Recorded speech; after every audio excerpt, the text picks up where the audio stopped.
I'm not making any money talking these days. Good Christ, Christ, Christ, Christ.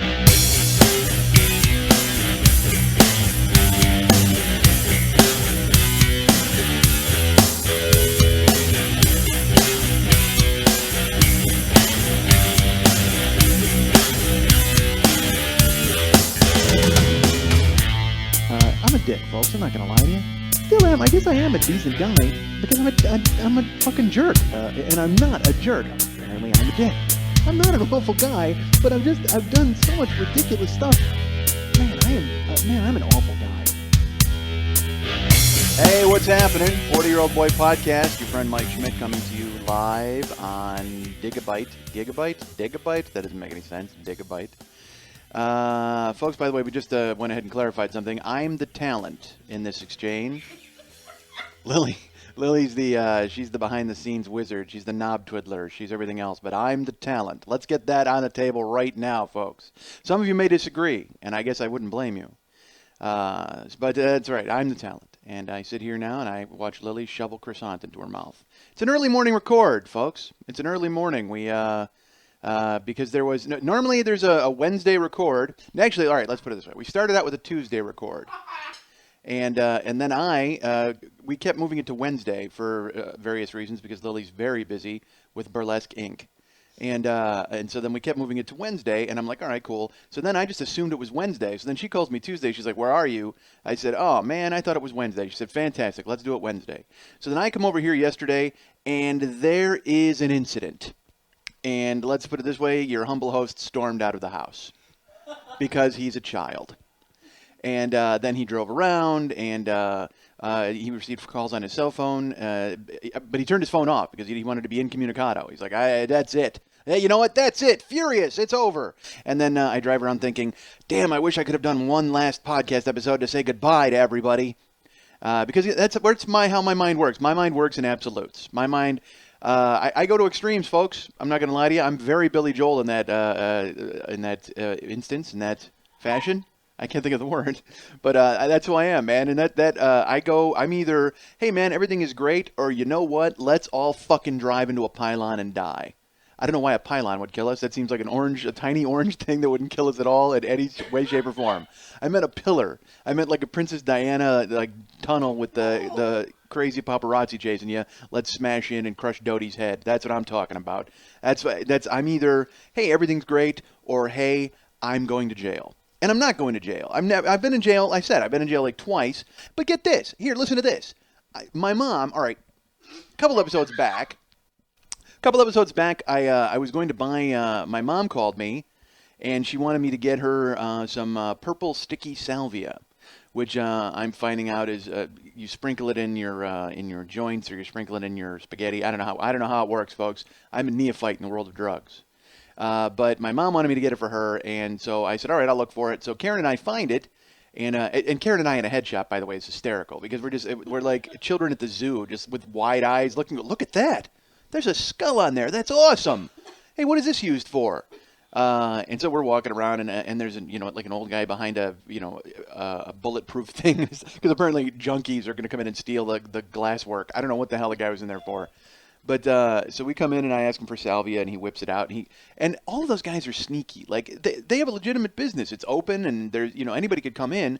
But when I say, do you have the salvia? He's got to go in the back and he opens some drawer and moths fly out of it. Then he shuffles through with his fingers and then he kind of gives me a look and he looks over my shoulder just to see. I don't know if I'd brought the fuzz. I have no idea how those people operate or what they talk like. Could be the fuzz. It's a head shop. I'm sure they talk in all that lingo. They're all waiting for Starsky and Hutch to burst in and take them down and get information. So I'm in there and I buy the salvia. It's $60, by the way, which is I guess I don't know if that's the running rate for fake dope. I don't know what it is, but there you go, salvia for my mom. So I get her $60, and Karen and I put it in the car. And we're driving. And then Karen and I, because we have no experience with being drug mules, every time we see a cop, we both look at each other. Like, would this be the time? And Karen thinks we're going to get pulled over at all times. Whenever she sees a police officer on a side street or in a rearview mirror, she's like, do you have your seatbelt on? I say, listen, we are middle-aged white people in a hybrid. We are not who they are looking for. Believe me, we are not about. There's no cop with an itchy trigger finger waiting to pull over the two 40-year-old white people from Valley Village. So we're in the car driving, but then we get the salvia. But I got to admit, I got a little hinky too because I don't know. I mean, I know it's legal, but at the same time, all it's going to take is a cop to pull us over and see that in the console, and then immediately we're two dirtbag hippies, and he's going to take the entire car apart. Because that's how they operate here, man. We saw a thing go down at the gas station the other day. Karen and I, this is my wife. We pull up, and we see the cops have their guns out. Legitimately out of their car, hiding in the defensive stance behind their doors, pointing the gun at a guy at a gas station. So now not only do you have the possibility of gunfire, you have the possibility of a stray bullet hitting a gas pump and the whole thing turning into a Michael Bay film, all right? So Karen and I are there. Karen's like, they got their guns out. I'm like, yeah. And she goes, let's look. I'm like, what do you mean, let's look? You're going to get winged, and you're going to be the headline. It's like housewife killed in horrible accident. But it doesn't matter, man. So we go to Ralph's because we're at this was happening at the gas station, which was attached to Ralph's in the very same parking lot. And I was going into Ralph's, and I told her, I get out, I go, you coming into Ralph's? She goes, no, I'm going to stay here and see what happens. I go, just stay here. As long as you stay here, that's fine. We don't need you wandering up with a pork pie hat with a press pass in it, for Christ's sake, going, hey, Scoop Schmidt here. What's happening on the scene? My readers want to know. You don't have readers. Stay in the car. But I go into Ralph's. And I do whatever I'm going to do at Ralph's. What is it? That sounds shady. What does that mean? I do whatever I'm going to do at Ralph's. I go in and I perform a rain dance. That's what I do. I try to get some sort of precipitation to fall in Ralph's. Doesn't happen. Why did I just say I bought something? I went into Ralph's. I buy my thing. So I get the thing at Ralph's. I come out. My wife's gone. She's not where she was. And the only thing I could think is that now she's in the middle of the war zone trying to broker peace between the fugitive and the authorities. And I'm looking around for her, and finally she comes driving around real slow. And now, when I left the car, the air was on, because it's been hot. But now, all of the windows are open, and the sunroof. So now I'm thinking, is she out of the sunroof yelling, or pretending to shoot people? What is she doing? So I look at her, I go, what are you doing? She goes, you're not going to believe it. They told him to unlock his car. And I go, where were you? She goes, well, I pulled up as close as I could, and then I rolled all the windows down so I could hear what they were yelling at him. I go, yes, but you do realize if you're in range of getting winged by a bullet at that point. She's like, it doesn't matter. They're not shooting. But it was great because, and I look over there now, and what was two cops with a guy is now the entire police force, and a helicopter is coming. I can hear it. Because that's how they work here in Southern California, man. They don't mess around. It's like you've got one cop, you've got 10 cops. And I look, they've got shotguns out now. I mean, they've got everything. It's like there's a whole battalion of guys with guns and shotguns and everything, and the guy's there with his hands behind his head. I mean, I don't know what they're thinking is going on, but apparently he locked the car door, and someone else was in the car and wouldn't get out. And I guess they were yelling at him to get out, and I don't know if he could hear them or whatever. There was a controversy. There was a chopper, and then Karen goes, "Well, let's stay and see." I go, "No, let's go home. Let's get out of here. Nothing good is going to happen." So I get in the car, and she goes out she goes toward the cops. She's like going to drive through the maze of police officers to get out. I go, back up! What are you doing? She's like, oh, it's stop. We're just leaving. And I go, yes, you're leaving. But if at that moment the wick gets lit, the fuse gets lit, and everything goes up, we're caught in the crossfire. We're going to get winged. And then she's like, oh, yeah, you're probably right. Continues to drive through the crime scene. Figuring that I'm not behind the wheel and I'm not going to tackle her. Although apparently she didn't hear the story where I jacked my brother when he was driving on the freeway. So yeah, she just drives through, and I sit there, and I can't, because I'm not gonna cover my head or duck and cover, because then it's like my wife is smuggling a fugitive, and then they're gonna pull us over. So we just take our hybrid and we tool off. Christ, how did I get into that? I was talking about cops, my wife. Oh, the salvia. So we buy this salvia for my mom, and it's in the car. And again, now every time we see a cop, Karen thinks we're gonna get pulled over anyway. But now I'm a little hinky because I don't want to get taken into town. So we get home, and the salvia's in a little tiny thing. It's like incense. So now we got to mail it to my mom. And so then that discussion happens where my wife and I are like, well, do we fill the envelope with potpourri to throw off the dogs? Not that there's any dogs, sniffing drugs at Coal City, in Illinois, their post office. But you never know. You have no idea. So Karen and I are back and forth. We're like, how are we going to mail this? We have no idea. So we get an envelope and we're talking about it. And she's like, well, should I wrap it in something or should we put it in a package with other like candles and stuff so they don't know what's happening? So now my wife and I are in a 70s detective show. Literally, like we're in Mannix trying to figure out how to get a package across state lines. And finally we go, you know what? Let's figure it out. We'll figure it out later. It's a Sunday anyway. We can't mail it till tomorrow. No problem. So Monday night, my wife comes home from work, and we finally reach a plan where we're going to mail it. And my wife is like, all right, well, where is it? I go, well, you had it. She goes, well, no, it was in the car. And I go, no, I saw you take it out of the car. It was in a black bag, and you brought it in the house. And she goes, well, I don't know where it is. So we look all over the house. We look in the package. We go look in the car. It's gone. We lost the purple sticky salvia. We lost $60 of fake oregano drugs that we were going to send to my mom. So I that's a $60 bite in the ass that I took, and it was funny because my mom offered to pay, and I'm like, come on, Ma, don't even worry about it. You can pay for the second one because apparently I'm my mom's dealer. I'm like, you know what? First taste is free, lady. Next time around, you got to cough up some green. Turns out first taste not free. First taste gone. So somewhere there's purple sticky salvia, and my fear is that it's floating around in my house somewhere.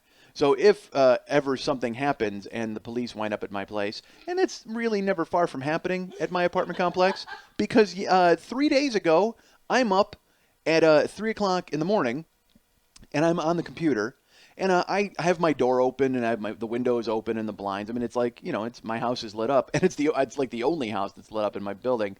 And I'm sitting at my computer, and I look, and I see a cop in my courtyard.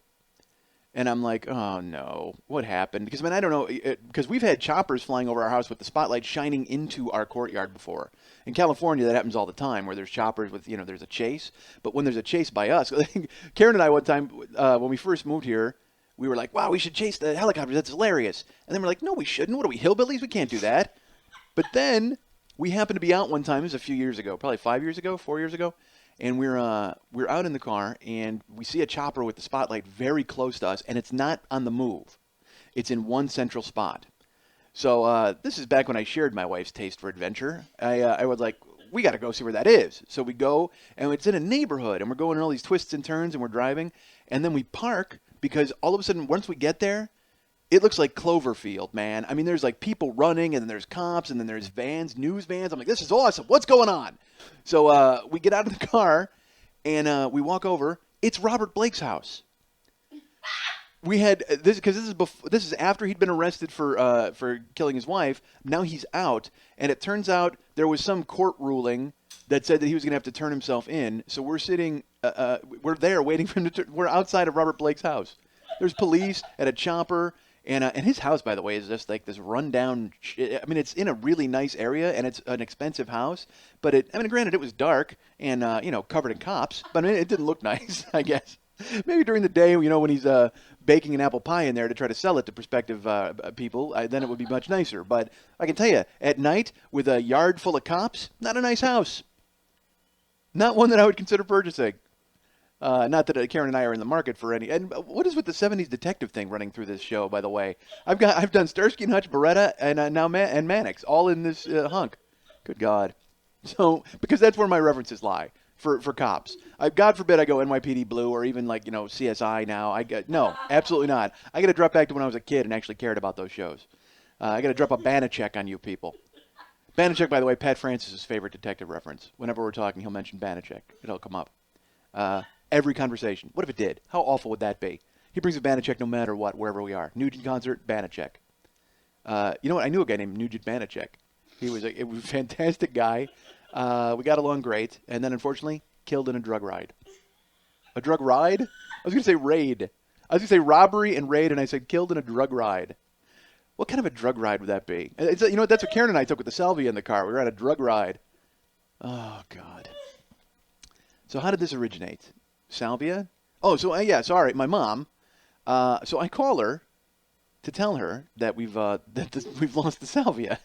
Mom, I'm sorry, we've lost the salvia. So I call her and I get her machine, and my mom apparently is frightened of all technology because she's never heard this show.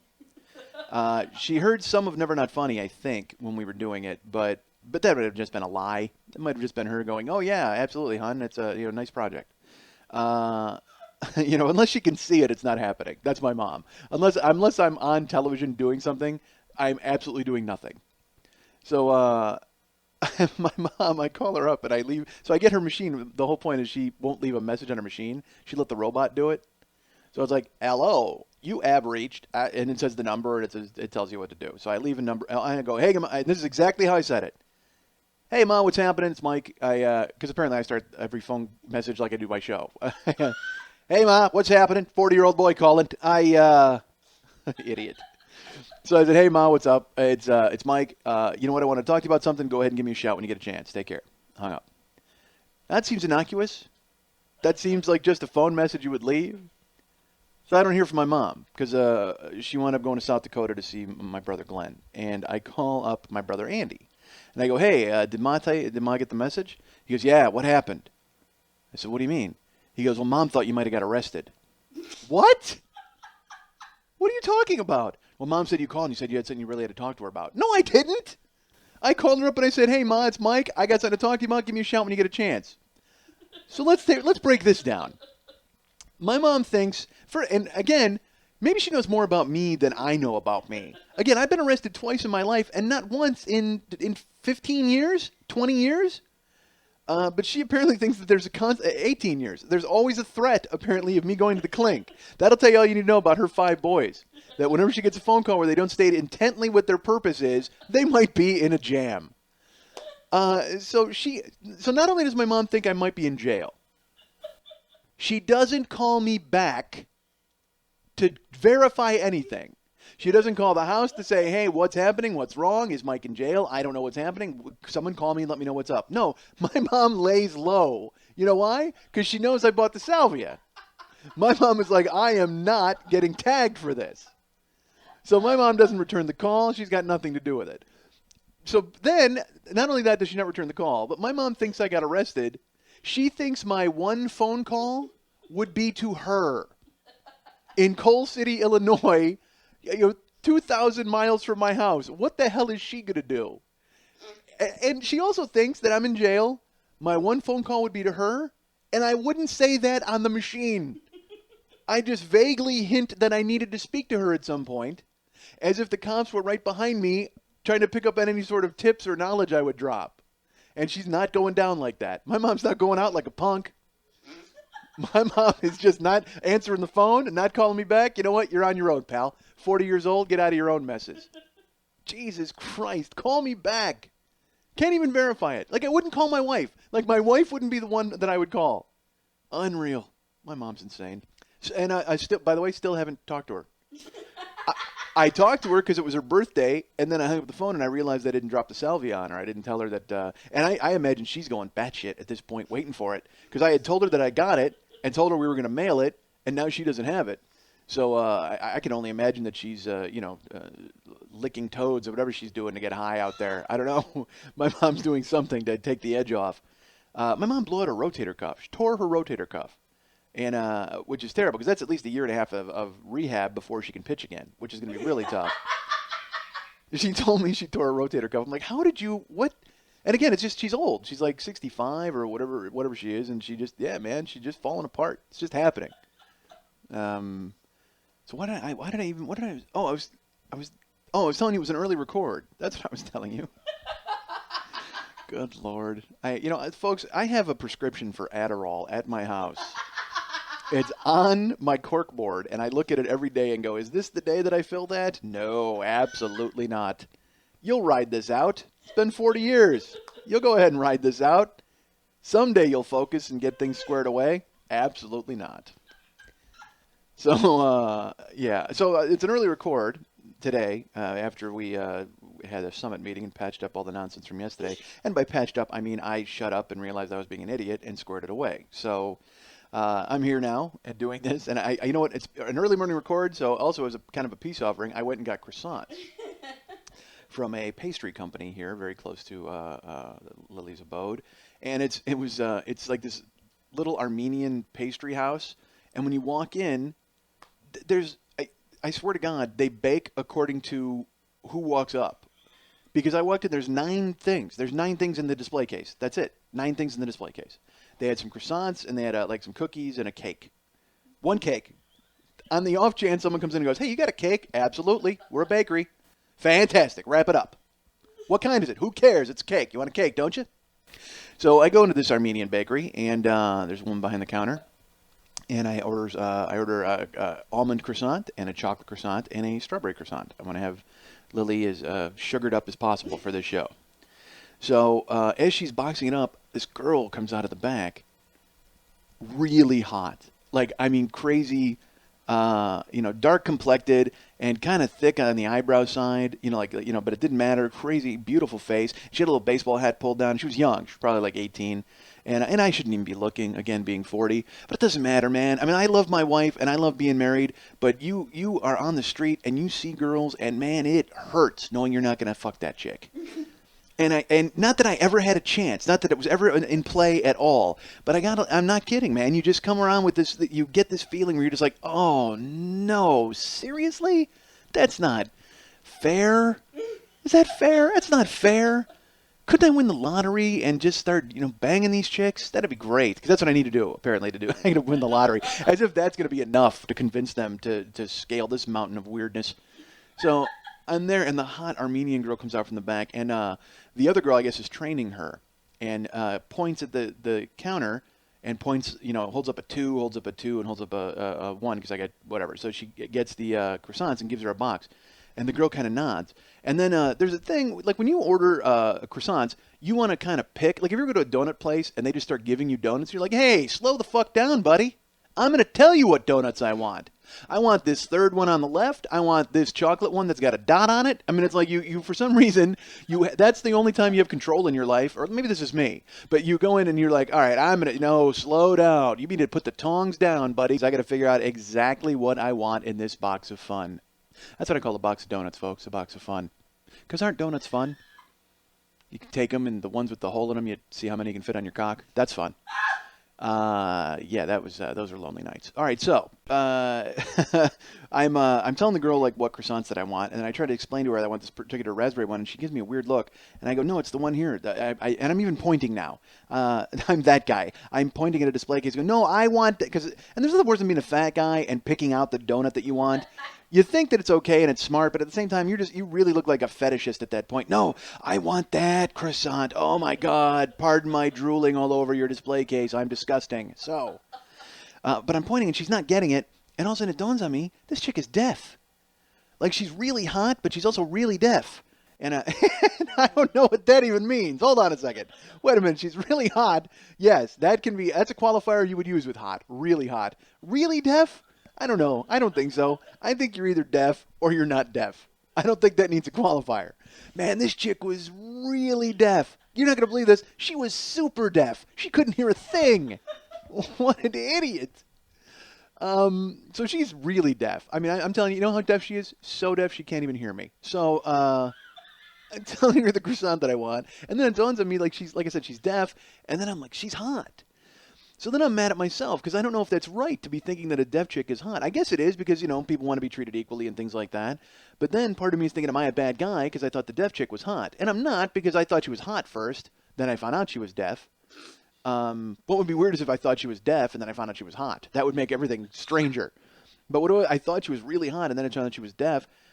And I told you, you get that thing in your head where you're like, wow, I bang everybody in my head. I'm not going to lie to you, folks. I go to the bank and I bang everybody in my bank has gotten worked by me at least twice. Everybody. Even the tellers, the managers, people in line. Doesn't matter. I might have stuck my dick in the ATM machine in my brain at some point.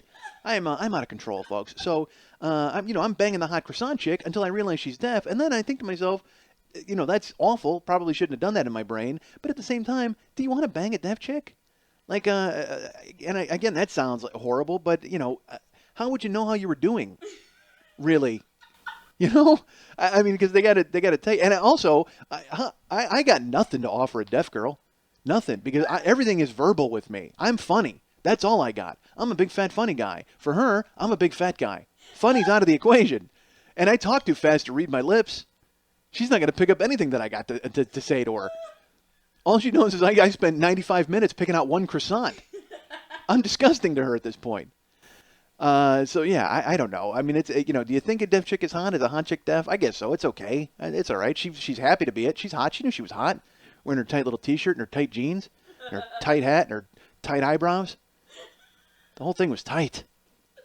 Yeah. So now I got this. I have a deaf girlfriend now in my head. But again, I got nothing to offer a deaf chick. All right. So. So then I brought the croissants over here, and I think Lily forgave me for yesterday's nonsense. I have no idea. And you know what? I'll talk about this now. Where are we at? 24? I'm around the 24-minute mark. And folks, I got to tell you something. That seems like it might be a lot of show, 24 minutes, because I don't get how I'm able to talk as long as I've been talking the last few weeks.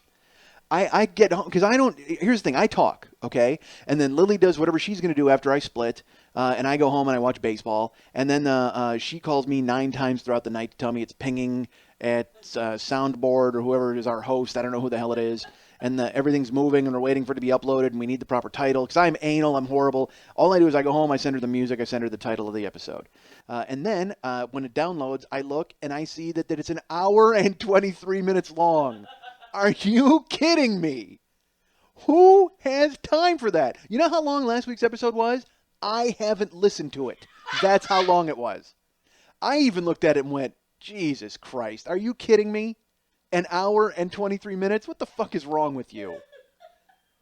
Horrible. The previous week was an hour 17, but it had a big hunk of Carlin at the end. And and I love a big hunk of Carlin, don't you? I just want some honey on top. But last week was all me for an hour 23. Here's how long this was last week. My podcast, which is a man sitting talking by himself, last week was longer than Hancock.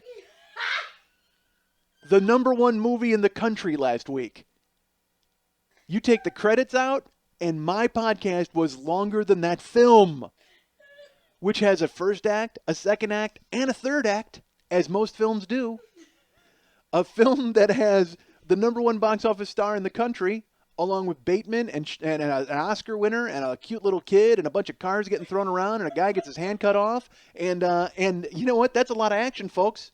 And then you got me sitting around talking about bouncing. I don't get it. What am I doing? So this show is going to be shorter. All of them are going to be shorter from now on. It's just retarded. That's just way too long. So, and you know what makes it longer? Me talking about how long it is. They always tell you, like, don't comment about this, don't comment on that. It's like if they say when you're on stage, if you're bombing, you shouldn't acknowledge it. Bullshit. That's all I want to talk about when I'm bombing. I want to sit there and deconstruct the entire show for everybody. Why wasn't that funny? Seriously, because that's my main weakness as a comic. That's my main weakness as a man. I don't like working. I don't. I just assume that everybody thinks I'm great. With stand-up, it kills me. It's like, why can't these people just acknowledge that I'm great from the jump, listen to my funny, and love it, and then we'll all have a great time, instead of making me prove to them that I'm funny. Good God, give me the benefit of the doubt. Christ, they're paying me over somewhere upwards of $400 to middle this joint. I must be hysterical if they're willing to cough up that big amount of cash. But no, man. So I said that was my biggest weakness. Actually, my biggest weakness, not knowing that I'm talking too much. So, yeah, I can't believe. So there you go. We'll try to nip it in the bud. But I'm on it. I even wrote it in my communicate like last week. After, you know what? And I write those before the episode goes up. And so then when it goes up, I post everything. But I actually wrote something about it being too long. And don't worry, I'm on it. Then it gets posted. It's an hour and 23 minutes long. Jesus God, I'm not on anything. I did a show 2 nights ago. 2 nights ago? Yeah, I did the See You Next Tuesday show at UCB Theater. And Judd Apatow came out and did some stand-up. And I knew he was going to be there, so I had actually asked Matt to schedule me on that show because I knew it would be a huge crowd, and you want to play to as big a crowd as possible. So I get on the show, and it was a fantastic show, man. Jen Kirkman was on it. Aziz Ansari stopped by and did time. Matt Besser was your host, did a great job. It was fun. It was really a great show. So Judd Apatow goes up, and it's always funny to see a famous guy go up and do stand-up because I've been in the UCB when Robin Williams went up. and half the people were there to just see Robin Williams, and then half the people are there, and they're very judgmental and they're very critical about what they like in their comedy. So Robin did okay. He did well, but with Judd Apatow it's different because Judd Apatow kind of diffuses it right up top, where he acknowledges that hasn't done it in a while and he's just kind of getting through it. But then he talks for 25 minutes and goes on and on and also Judd Apatow in his 25 minutes mentioned that he'd made The 40-Year-Old Virgin, mentioned that he'd made Superbad, mentioned that he'd made The Pineapple Express, and mentioned that he'd made Anchorman. So I guess if anybody was there going, wow, who's this new guy? They knew very quickly that he was the guy who had made Superbad. He was the guy who had made 40-Year-Old Virgin. He was the guy who had made Pineapple Express.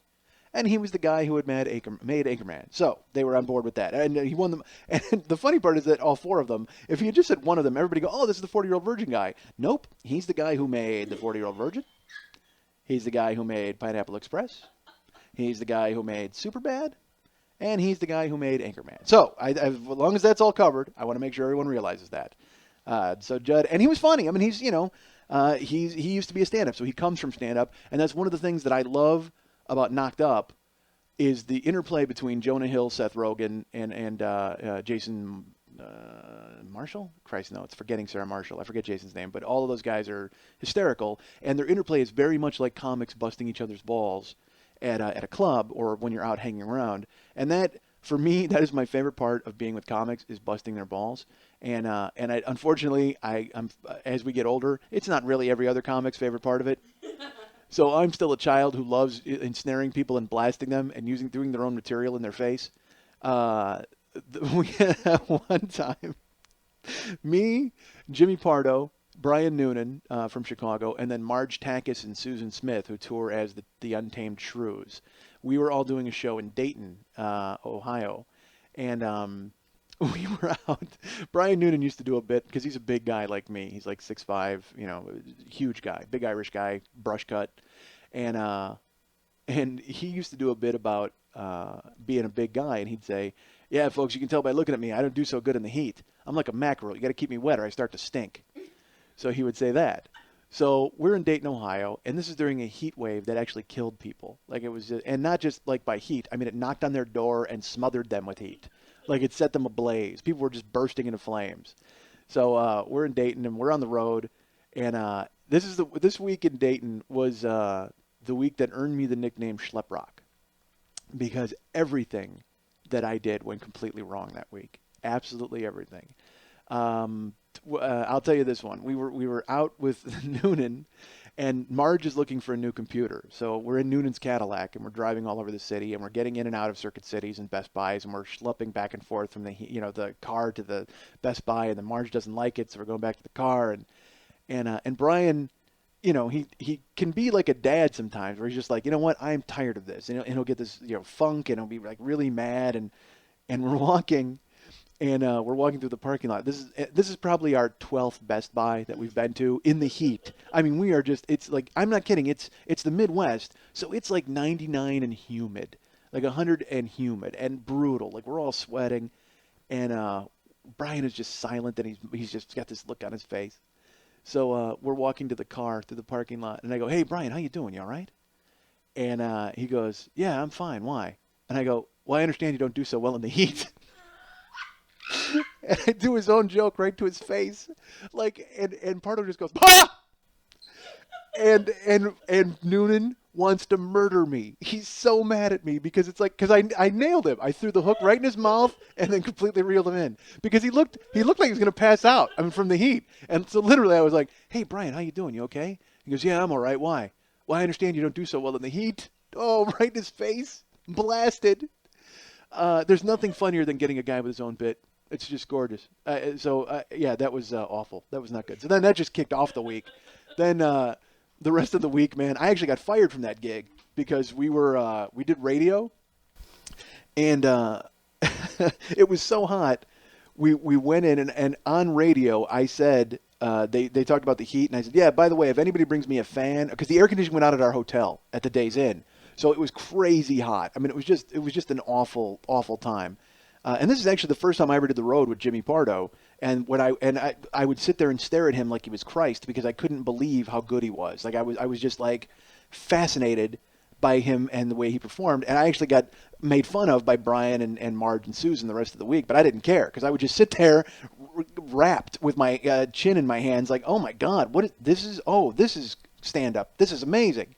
And between him and seeing Mike Toomey in Chicago, it was a very revelatory experience for me. So sure enough, we go on the radio and they say they talk about the heat, and I go, yeah, by the way, the air conditioning's out at the hotel, so if anybody was being a fan or an air conditioner, I will personally get them in free. So that's in the morning. We do morning radio. That seems innocuous and harmless enough. We get back to the Days Inn. I get to my room, the phone is ringing. I'm like, oh, that's not good. So I pick it up because it's still 9:30 a.m. And I go, hello. And it's Lisa Grigsby who books the Dayton club that we were at, and it was Jokers. And she goes, "What the fuck is wrong with you?" And I go, "What do you mean?" And she said, "You just told the entire tri-state area that listens to that show that I don't have any air conditioning in my club." No, I didn't. I told them there's no air conditioning at the hotel. It's in the paper. Everybody knows that. You know what? You don't like it? Go home. Pack your shit and go home now. Slams the phone down on me. So then I go over to Noonan's room and I just go, hey, I just got fired. He's like, well, and I should tell you the reason all five of us were there. It was a week during the summer where we booked it where we could all show up and then we could write material during the day together, have fun and hang out like at the club, and then at night try out all of our new material. That was what we were going to do. It was like a comedy college camp. You remember comedy college camp? That was a fun place to go, and you would dress up like a clown and write one-liners. So, and then get a diploma and wear a mortarboard. So we were supposed to hang out during the day and write stuff, and then we were going to go up at night. So I get fired, and I tell the guy, everybody, and they're like, well, you know what? And they choose to do what I would normally choose to do, ignore it. They go, you know what? Just pretend like it didn't happen. Come with us to the club, and we'll write material anyway. So I go to the club with them, and we're writing material, and then Lisa shows up. And it's quiet, but we're all just kind of writing. And then Lisa walks over and she goes, "Why are you here?" And I said, "What?" And she's like, "What are you doing here?" And Brian and Marge went and made sure they talked her into letting me stay. They went to bat for me and let me stay. So then later on in the week, I'm in Noonan's car. This is when I carried a briefcase, by the way, because that's what a good comic does. He carries a briefcase around. I don't know what that meant. Idiot. So in this briefcase, I had like headshots and material and whatever. We go to Brian's Cadillac, and I put my briefcase on his trunk, take a gouge out of the top of his Cadillac. So now not only have I taken a gouge out, I've busted him on his heat. I got fired. Then I'm in his car, and Marge and Pardo in the back seat, and I'm in the front seat, and I go to recline the seat, and I pull a lever, and you lean the seat back, and I lean back, and then I let the lever go, and I for some reason I shifted, I zigged when I should have zagged, and you just hear I break his seat in his Cadillac. And he's just looking at me like, what more could you do to ruin my life? What more could you do, you idiot? Then we're out we're at the hotel. Again, this is only over 4 days. We're sitting on the balcony of the hotel because, again, it's freaking hot, man. I mean, and I don't, you know how hot it was? I say freaking. That's how hot it was because I never say freaking. But this will show you what a special occasion this was. That's how fucking hot it was. I said freaking. So we're on the balcony. We're all in our chairs, sitting in the breeze because it's so hot inside the hotel, and it's nighttime. It's probably like 11:30 midnight. This is after the show, and one thing leads to another, and some rowdiness ensues, and we start pitching patio furniture off the balcony. All of a sudden, we're the Rolling Stones. So we just start throwing and destroying. And by we, this could be just me. I might be misremembering where I don't know if everybody else was on board with it. I may have just, like, as a goof, launched a chair or two off the balcony. And, all fun and games. Everything's great. We go back to our room. I don't have my key. Gone. I lost it. Obviously, when I was throwing furniture off the balcony, my key went flying as well. So we go down, we get a flashlight, and they're helping me look nicely. They're very good friends. And we're looking around to find the key out in the field where I threw the chairs. Couldn't find it. So I had to go get new keys at 1:30 in the morning. And this all culminates. Everything happens. We do this. We finally get through the week. And, Lisa fired me. I wasn't doing great on stage, because that crowd is not my crowd, I'm going to say, at Jokers. The week was like just a disaster. And then I'm on stage, last show of the week, Sunday night, and I'm on stage with the microphone in my right hand, and I'm holding the mic stand in my left, and I'm talking, and I move the mic stand, it snaps off in my hand. Final show, it all just it snapped off, and I looked in the back of the club, and I went, fucking seriously? And Pardo and those guys, they went crazy because they were just like, yeah, of course. That absolutely happened to you. Why not? And they all just started yelling, Schlep Rock! Because Schlep Rock was a character on an old cartoon where he would show up and everything bad would happen. So my favorite part of the week actually was when we went in to get paid. And to Lisa's credit, she did not dock me any pay for breaking anything or didn't give me any grief for firing me, whatever. And I went in to get paid, and she paid me the full amount that she was supposed to pay me. And I took it, and I said, so did you want to talk about another date now, or should I just give you a call later? And she said, it was very nice having you here this week, Michael. And that was a very nice way of saying you will not be coming back to Jokers. And so I split. And then, to Lisa's credit, she saw me at the Chicago Comedy Festival a few years later, and I blew the doors off. I mean, I did a really good set. And she came up to me, and she was just like, well, looks like somebody got better. Which, quite frankly, is as much of a compliment as you're going to get out of Lisa. So I was thrilled with that, believe me. Of course, I haven't been back. But I think that's more, it's a mutual decision because, honestly, I did not do well there. It was not good. I was actually there a month before this gig that I did with the guys. I was there on my own, and I was supposed to close the open mic night, and it was death. It was just like a horrible – it did not go well, and nothing I did worked. And to the point where the next night they came in and they were like, hey, what happened last night? That's not good, by the way. I'll tell you that about comedy. If the next night the people who weren't at the show the previous night before come up to you and go, hey, what happened last night? That is not good.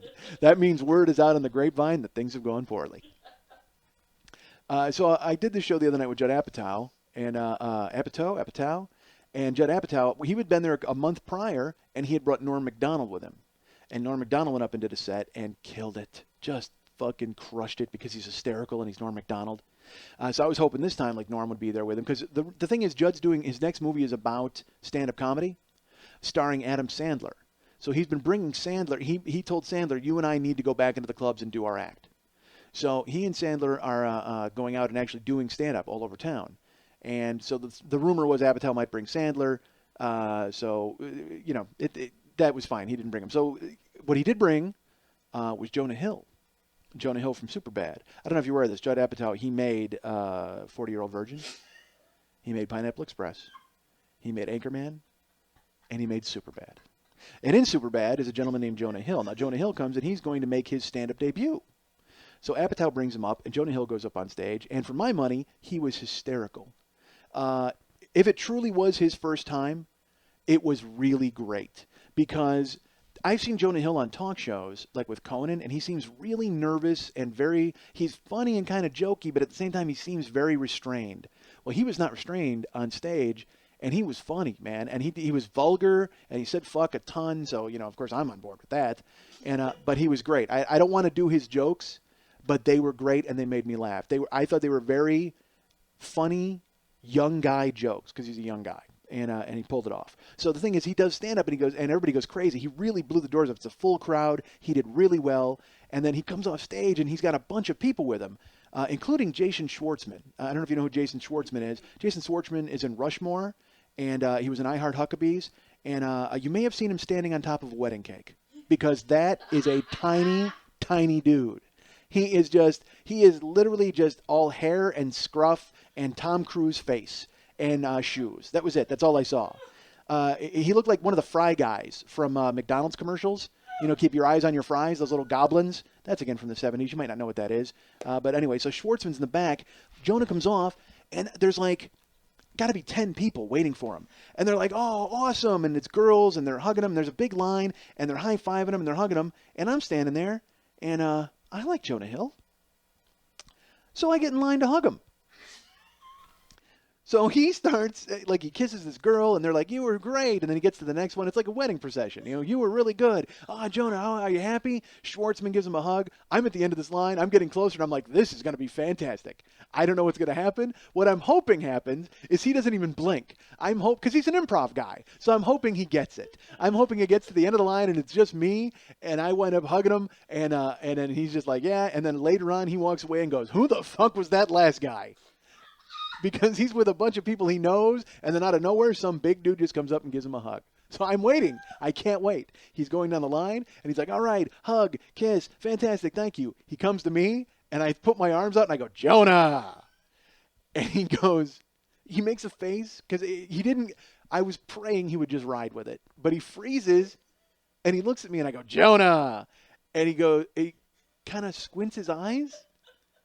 And then he just reaches out, and part of me then is thinking, you know what? I need to hug him. Just do it. Don't even give him the opportunity. But then the only thing going through my head is Meatloaf hugging Ed Norton in Fight Club with his fucking bitch tits flying in his face.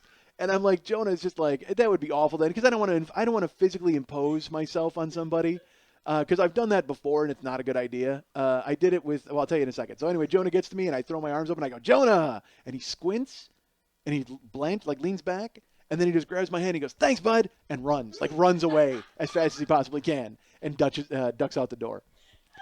So I was so close. I wanted him to I thought he would roll with it. It would have been hysterical. Nope. No, he had enough presence of mind to freeze and look at me and go, oh, I don't know you at all, and you're a large giant. Leave me alone. Because you can't win, but doing the physically, like, imposing yourself on somebody. Because I did it to Tommy Lee. We went to Katsuya for sushi, and Tommy Lee's in the parking lot, and Tommy Lee's a fighter too. Like, I didn't even think about that. I just thought, but he's also an easygoing like guy. Like, hey, bro, what's happening? And he's in the parking lot with his boys, and I don't even know why I did it. It's stupid. I don't know. It's not my thing. I'm not this guy, but I just did it because I thought it would be funny. I was with Karen, and there's Tommy Lee, and I walk up behind him, and I put my hand on his neck. Like, put your hand on somebody's neck or their shoulder, and I go, Tommy! And then I just keep walking. He just goes, hey, bro. That's all he did. Like, because I think he was so surprised, and he had his boys with him, so I wasn't there to cause any trouble, I guess. But yeah, he's got to be used to getting, girls climbing on him and people grabbing him anyway. And it's a dick move. I'm not going to lie to you. It was a dick move. I thought it would be funny, and I thought it was, I knew, part of me knew it was inappropriate, but it was literally a spur of the moment, on the fly decision. We valeted the car. I walked out. He's like 6 steps away from me, Tommy Lee. I see him. I go walking up, and I go, Tommy! And I grab him by the neck, and I walk off. And it was just stupid. It was dumb. And part of me was probably doing it so I could keep Karen from jumping on him and raping him in the parking lot. And Karen will deny it, but I'm sure he's on her list at some point because he's got that thing. And by that thing, I mean a gigantic hammer. I'm sure that's what she's looking for. So there you go. So Jonah, I prayed that he would roll with it, but he didn't. He just kind of gave me this weird look, and I'm like, all right. And he grabbed my favorite part is that he still shook my hand. Like he thought, you know what? I'll throw this guy a little bone. Why not? He looked at me, huh? And then just grabbed my hand and a sweaty, soft, pasty handshake. Awful. Just I wish he wouldn't have left me with that. I'd rather he would have punched me, for God's sake. Because it was just this, it felt like he literally put an octopus in my hand. It was like that slimy and wet and and he had just come off stage. So I can't blame him. He's nervous. And then, he took off. And then, first he picked up Jason Schwartzman, put him in his little pocket, and then walked out. He put him in a thimble and then put him inside of that little change pocket in his jeans and then split because Schwartzman is small. Okay, you guys can get me at mike@MikeSchmidtComedy.com. Always go ahead and send me feedback there. You can leave comments on the communiques as well at MikeSchmidtComedy.com, or you can get me at MySpace.com/MikeSchmidtComedy. Go ahead and check me out there. And also subscribe through iTunes and leave a review in iTunes. That would be great. Everybody who's left reviews, thank you so very much. I appreciate it. They've been overwhelmingly positive. And even the negative people, man, as long as you're still listening, I don't care. That's fine with me, please. So go ahead and subscribe through iTunes. You can always hear the show streaming at MySpace.com/MikeSchmidtComedy. And you can hear it at MikeSchmidtComedy.com. And you can write me, as I've mentioned, at MikeSchmidtComedy.com. So go ahead and do that. I want to tell you that July 14th, which is a Monday night, July 14th, I will be hosting a burlesque show at the is it the 3 clubs or the 3 of clubs?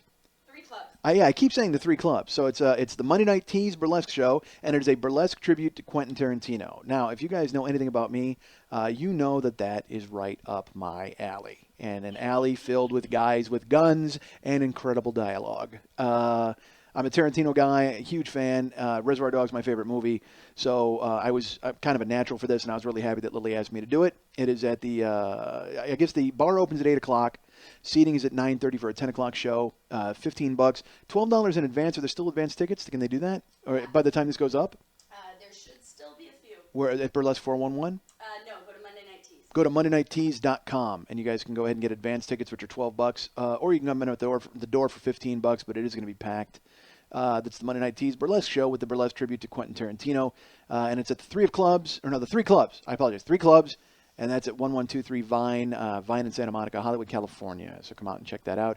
All sorts of amazing people will be there. Vixen Magdalene will be there. Dizzy Von Dam. Our friend Lili Von Stupp will be there dancing. Red Snapper. Again, any alliterative name you can think of is going to be there. Lux Lacroix, Lulu Lunaris, Sweet Surrender. Scarlet Letter will be there. Polly Peabody is there. I don't know what that means, but she's going to be there. Vanity Flair, very funny. Yeah, she's very funny. She's a dancer who takes her clothes off, and she's funny. I'm an idiot. But I'm hosting and trying to keep this circus going. And like I said, it's a tribute to Tarantino, so if you want to dress up, go ahead and do something like that. And even if you don't, just come out and have a good time. It should be fun. Monday Night Tease, burlesque show, tribute to Quentin Tarantino. Monday, July 14th at the 3 clubs, 1123 Vine at Santa Monica in Hollywood, California. And also make sure you go to comedyfilmnerds.com and buy a lot of stuff and read a lot of articles. I should have a new article up there by this weekend. I have to write it. I know what it's going to be about, but it should be up there very soon. So go ahead and check that out. comedyfilmnerds.com and read all of my stuff and enjoy yourself and check it out and then tell your friends and then print it out and put it up on your work bulletin board and make sure that they read it. And then everybody goes, hey, you know what? This Mike Schmidt guy's pretty funny. You know what? If I went and did a set somewhere, I would make sure that I hugged him. You should have hugged me. Jonah, why would you do that? I can't understand it. I don't understand. Judd Apatow didn't even hang around to watch my set. Why wouldn't you hang out? I understand you're very busy. You've probably got to go home and catalog your DVD copies of Superbad, 40-Year-Old Virgin, Anchorman, and Pineapple Express. Although he probably doesn't have a DVD copy of Pineapple Express just yet because it hasn't come out in theaters. But I got to tell you, that trailer for it looks hilarious. So I'm really looking forward to seeing it. And I would say that if I was going to rank my favorite Judd Apatow movies, I think I would have to go with Superbad, Anchorman, 40-Year-Old Virgin, Pineapple Express. I think the 4 of those would be somehow. You know what? Christ. You would think Knocked Up would be in there somewhere, but it wasn't mentioned the other night. I can't believe it. Why wouldn't he mention Knocked Up? Knocked Up is hysterical. And my favorite line is at the end. Jonah Hill is the best line. I wish he would have hugged me so then I could have asked him if this was an ad lib or not. At the end when the guy with the beard is saying, you ever get so bored you stare at your own balls? And he looks at him and goes, I'll bet you do, late John Lennon. It's my favorite line in that entire movie because it is such a blistering crush. Just such literally taking his life and stuff like that. It's like a stripe. My favorite.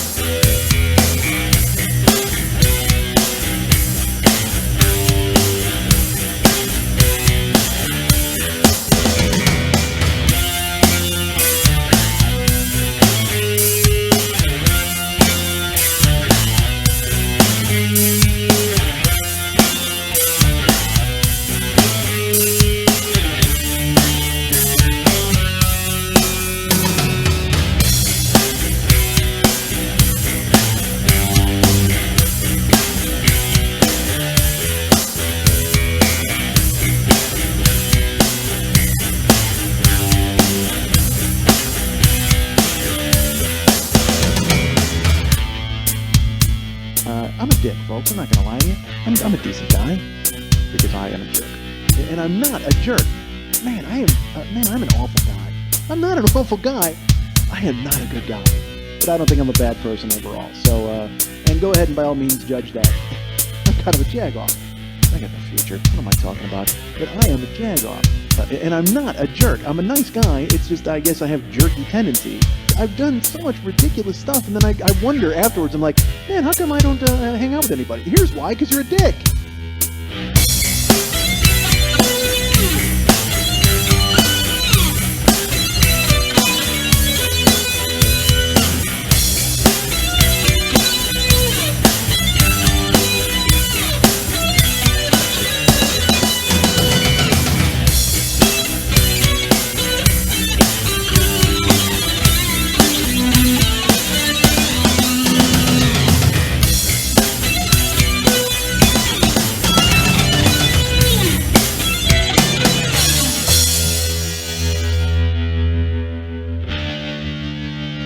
You're finished. You're finished. You're finished. You're finished. You're finished. You're finished. You're finished. You're finished.